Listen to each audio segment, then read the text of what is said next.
corresponde al aparato genital femenino. Como recordatorio, el aparato genital femenino se encuentra comprendido por los genitales externos y las glándulas mamarias. Estos genitales o estos órganos sexuales se subdividen a su vez en genitales internos y genitales externos. A grosso modo, el aparato genital femenino tiene diversas funciones como no son la producción de ovocitos para dar origen posteriormente a un nuevo individuo y la producción y secreción de hormonas como el estrógeno y la progesterona. Como les estaba comentando, podemos clasificarlo igual en órganos genitales internos, dentro de los cuales van a comprender aquellos que se encuentran dentro de la pelvis, en los cuales tenemos los ovarios, las trompas, el útero y la vagina. Y los órganos genitales externos, también conocidos como vulva, en donde vamos a conseguir el monte de Venus, los labios mayores y menores, las glándulas vestibulares, tanto mayores y menores, y el clítoris. Es importante destacar igualmente que este aparato genital femenino va a empezar un desarrollo en su vida intrauterina conforme la mujer nace, puede presentar muy pocas modificaciones hasta el momento en que la mujer llega a su primera menstruación, su primera ovulación, va a presentar un aumento, una evolución de este sistema. Para iniciar lo que corresponde a los órganos sexuales internos, iniciaremos primero con los ovarios, también conocidos como gónadas sexuales femeninas. Esto, como les estaba comentando, tienen dos funciones principalmente, la producción y la ovulación de los ovocitos y la síntesis y secreción de hormonas como son estrógeno y progesterona. Macroscópicamente, son órganos pares, pueden medir aproximadamente entre 3 centímetros por 2 por 1, en conjunto pueden pesar entre 12 a 15. Macroscópicamente igualmente se pueden evidenciar de un color rojo grisáceo en fresco. Su superficie es irregular precisamente por la presencia de folículos. Este se encuentra fijado a la porción posterior, o sea, la superficie posterior del ligamento ancho del útero. Y desde el punto de vista histológico, vamos a tener que su superficie va a estar recubierta por un epitelio cúbico que anteriormente se solía denominar germinativo porque se pensaba que los folículos procedían de esta zona. Por debajo del mismo podemos encontrar dos zonas grandes que son la corteza, disculpen, la corteza y la médula, la cual no, en muchos casos no se va a poder diferenciar por completo la división de las mismas. En la corteza vamos a conseguir que es una zona bastante amplia, bastante gruesa, va a estar constituida por un estroma de tejido conectivo muy celular y en este vamos a conseguir los diferentes folículos ovarios en diferentes estadios que se mencionarán más adelante. Es importante resaltar igualmente que por debajo de ese epitelio cúbico y antes de la corteza se encuentra un tejido conectivo que se denomina, constituye la túnica albuginea. Y hacia la zona central tenemos la médula del ovario, donde vamos a conseguir principalmente el hilio con sus diferentes vasos sanguíneos, linfáticos y sus nervios. Okay. En este esquema podemos evidenciar el ovario en un corte transversal en un corte longitudinal y podemos evidenciar la zona que corresponde a la médula donde están los vasos sanguíneos y los diferentes folículos que van a pasar por diferentes estadios. ¿Qué es importante mencionar en este caso? Recordar que los folículos van a estar desde el momento en que se está produciendo, o sea, desde el momento de la gestación intrauterina, van a pasar por diferentes estadios de maduración, teniendo así que la mujer en el vientre uterina puede llegar a conseguir hasta 1 millón de folículos primordiales, los cuales posteriormente van a ir modificando y algunos que no se pueden modificar o según diversas características pueden terminar como folículos atrásicos y se van a ir perdiendo. De tal manera que para el momento del nacimiento, esa gran cantidad de folículos que se tiene se van a perder, llegando a construir aproximadamente 300.000 folículos para el momento de nacimiento y conforme la mujer pasa por su vida fértil, se van a ir madurando ciertos folículos y de igual manera otros se van perdiendo. Y de esta manera la mujer podemos decir que la mujer tiene un número limitado de folículos que son los que corresponden igualmente a su ciclo ovulatorio. Ok. En esta microfotografía, ya con metoxilina y eosina a 40X, podemos evidenciar las características de los folículos primordiales, que son o están constituidos por un ovocito, que es la célula germinal en este caso, y va a estar recubierto por células foliculares, de característica principalmente que son células foliculares planas, a diferencia de los folículos primarios, en el cual igualmente vamos a presentar el ovocito, que está señalado en esta zona, y las células foliculares igualmente, pero vemos que ya empiezan a presentar cambios en su constitución, pasando de ser células foliculares planas a ser células cúbicas. En esta siguiente microfotografía podemos evidenciar un folículo primario avanzado, en el que igualmente vamos a evidenciar el ovocito, la zona de esas células foliculares que en este momento ya serían estratificadas, vamos a pasar a llamarla estrato granuloso, y entre este estrato granuloso y el ovocito se va a encontrar una zona muy eosinófila, conocida como zona pelúcida, que con microscopía electrónica se ha determinado que no es más que la interconexión entre algunas proyecciones del ovocito y las células del estrato granuloso. Conforme evoluciona igualmente estos folículos, podemos conseguir un folículo secundario, donde igualmente vamos a conseguir el ovocito, este estrato granuloso mucho más amplio, pero vamos a empezar a ver que en este estrato granuloso estas células van a empezar a producir un líquido que que va a salir de las mismas y van a empezar a formar cavidades que a medida que confluyen se va a constituir un antro folicular. Por fuera de este estrato granuloso podemos encontrar igualmente células de la teca que se van a diferenciar de las células del estrato granuloso. Y por último, el folículo maduro o folículo de Gras, el cual va a presentar igualmente su ovocito. Las células del estrato granuloso van a presentar diferentes características. En esta zona se van a reunir todas para desplazar de forma excéntrica el ovocito, y en esta zona se va a determinar cúmulo oóforo. El antro es mucho más grande, tiene mayor cantidad de líquido y podemos evidenciar igualmente las células de la teca. Es importante mencionar que una vez iniciado el ciclo menstrual, las células que son reclutadas son las células, perdón, los folículos reclutados son los folículos secundarios, ya que estos folículos secundarios son los que tienen los receptores para la hormona folículo estimulante. Una vez se produce la ovulación, el ovocito sale y va a quedar la constitución del folículo sin el ovocito. Esta constitución, posteriormente, por pliegues directamente de la teca, va a pasar a constituir el cuerpo lúteo, que va a estar conformado, como podemos observarlo en esta microfotografía A4X, es una zona grande, se ve igualmente la cavidad central, y aquí a mayor aumento podemos evidenciar las células que lo constituyen, que son las células de la granulosa, que son células con citoplasma mucho más claro, y las células de la teca, que se van a diferenciar de las células de la granulosa porque son un poco más pequeñas. Y posteriormente el cuerpo albicans o el cuerpo blanco, que no es más que la degeneración de este cuerpo lúteo, que tiene gran cantidad de material hialino. Ok, continuando con los órganos sexuales internos, tenemos igualmente las trompas uterinas, trompa de falopio o el oviducto. Igualmente son órganos pares, pueden medir aproximadamente entre 10 a 12 centímetros, y macroscópicamente en ellas podemos evidenciar 4 segmentos. El infundíbulo, que es la zona que está más cercana al ovario, junto con la fimbria, que este tiene forma de embudo, le sigue al mismo la ampolla, que es un segmento mucho más largo, y es el sitio donde ocurre principalmente la fecundación. Posterior a ese tenemos el istmo y la porción uterina o intramural. Es importante mencionar que la configuración interna de estas trompas uterinas va a estar dada por una capa mucosa interna, una capa muscular intermedia y una capa serosa externa. La mucosa, su revestimiento interno, tiene pliegues longitudinales, como lo podemos ver en esta microfotografía a mayor aumento, que se van a proyectar a la luz en toda su extensión. Va a estar constituida, como podemos observar en esta microfotografía con 20X, por un epitelio cilíndrico simple que tiene células ciliadas.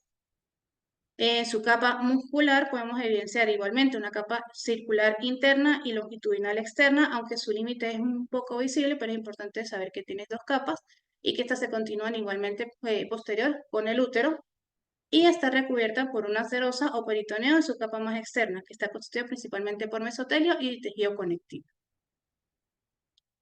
En cuanto al útero, es un órgano hueco piriforme. Su peso es variable, igual que su diámetro, dependiendo de si la mujer es nulípara o si ya la mujer es multípara o está en periodo menopáusico. En este vamos a conseguir dos porciones principalmente, el cuerpo y el cuello uterino. El cuerpo, que es la porción superior y es la más grande, y el cuello uterino, que es la porción inferior con forma de barril. Este se va a encontrar separado del cuerpo por el istmo, y en el cuello vamos a conseguir dos aberturas, el orificio cervical interno y el orificio cervical externo, que van a comunicar a la cavidad uterina, en este caso con la vagina. Desde el punto de vista microscópico, podemos evidenciar tres capas principalmente.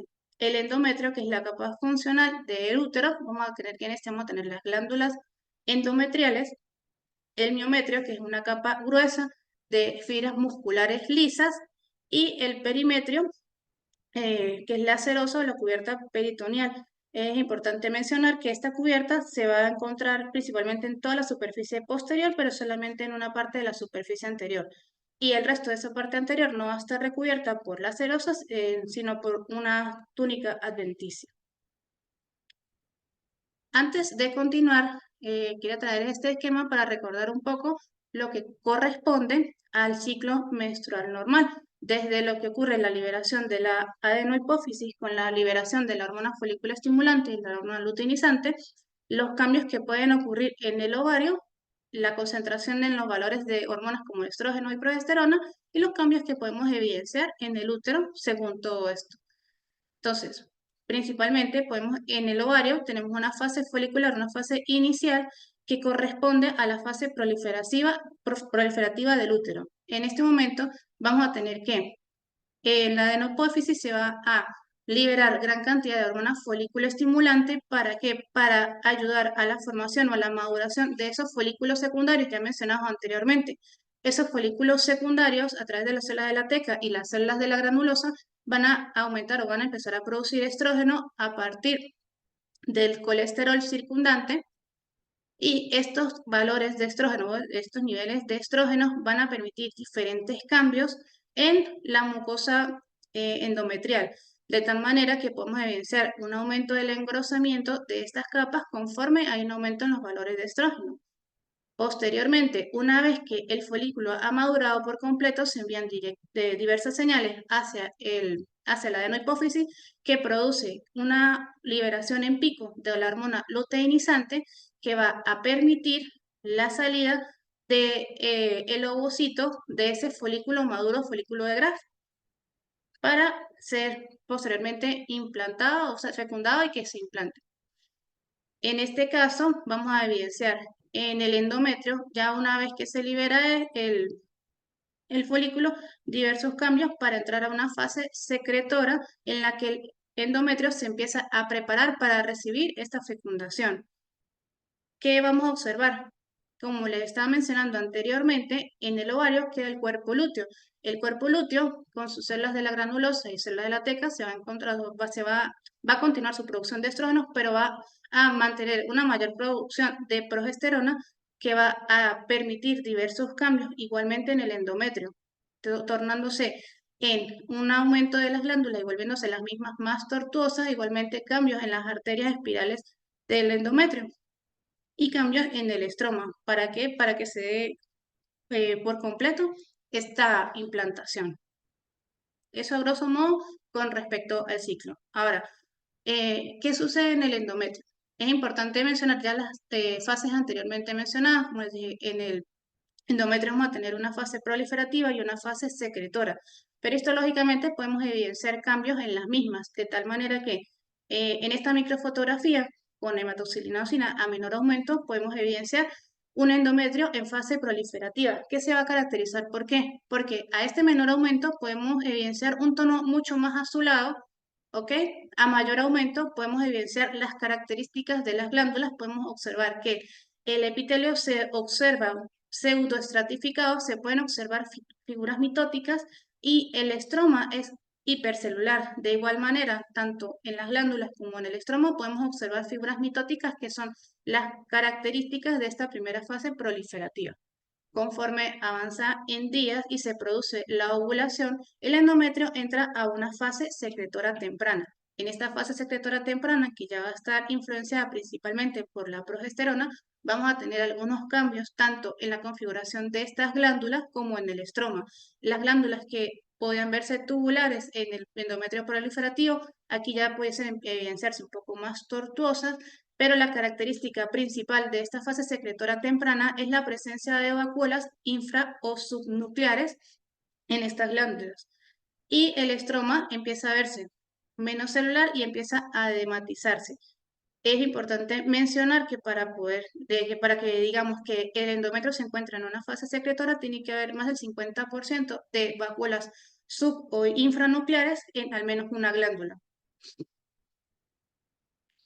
Para avanzar en la fase secretora intermedia se va a evidenciar en este menor aumento un aumento de esa secreción intraluminal. En algunos casos se pueden evidenciar algunas vacuolas supranucleares.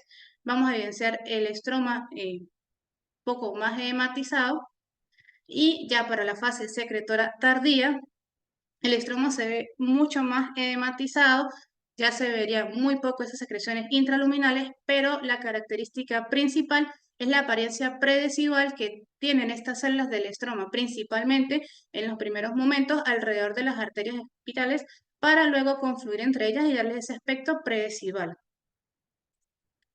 Por último, una vez que se produce o que no se da la fecundación, este endometrio pasa a una fase descamativa que ya se corresponde principalmente con el primer día de la menstruación, que es el momento de la menstruación propiamente dicha. Aquí a menor aumento podemos evidenciar cómo el estroma se empieza a encoger, se reduce, ¿okay? Y aquí a mayor aumento podemos evidenciar que ya no tiene, el estroma no tiene esa apariencia predesidual y van a confluir dando la presencia de lo que se denomina en la literatura como bolas estromales azules.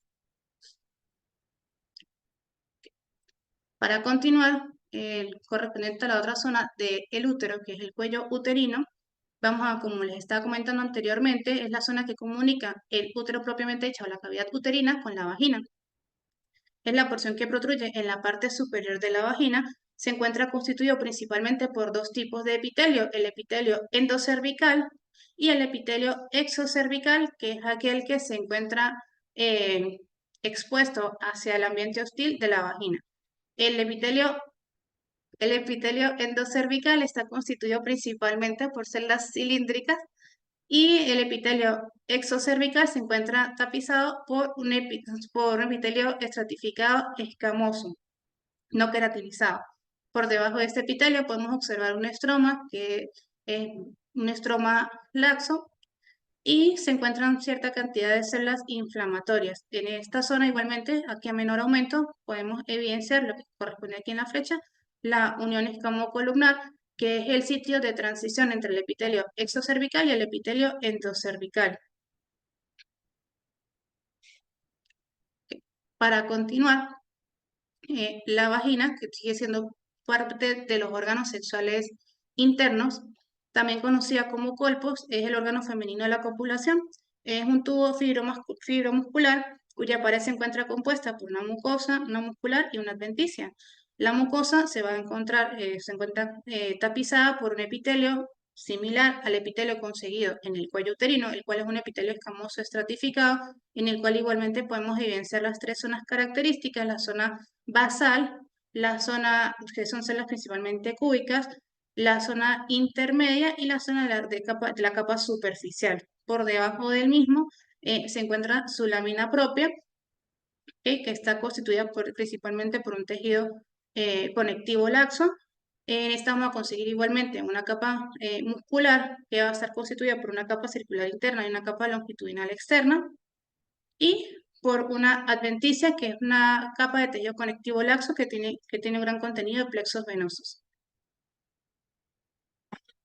Para finalizar, en cuanto a los órganos sexuales externos, o como se denomina en conjunto, vulva, estos se encuentran constituidos principalmente por el monte de Venus. Vamos a observarlo en este esquema, los labios mayores, que son dos pliegues cutáneos longitudinales que se van a extender desde el monte de Venus hasta la región perineal. Es importante mencionar que las características de este monte de Venus, o en conjunto en la vulva, todo va a estar tapizado por epitelio estratificado escamoso.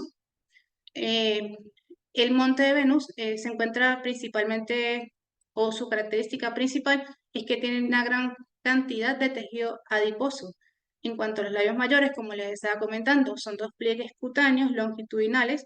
Igualmente tiene gran cantidad de tejido adiposo y contiene vellos púbicos y gran cantidad de anexos cutáneos. En cuanto a los labios menores, disculpe, son pliegues cutáneos pares igualmente, a diferencia de los labios mayores.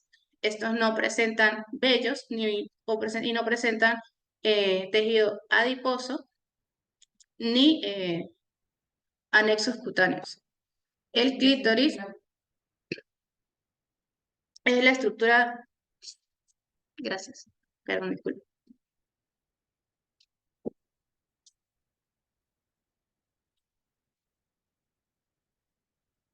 El clítoris, que es la estructura eréctil, que es homóloga del pene, igualmente se encuentra revestida por un epitelio estratificado escamoso, y las glándulas vestibulares mayores y menores, que se encuentran principalmente en el vestíbulo, que es ese espacio que se encuentra entre los labios menores.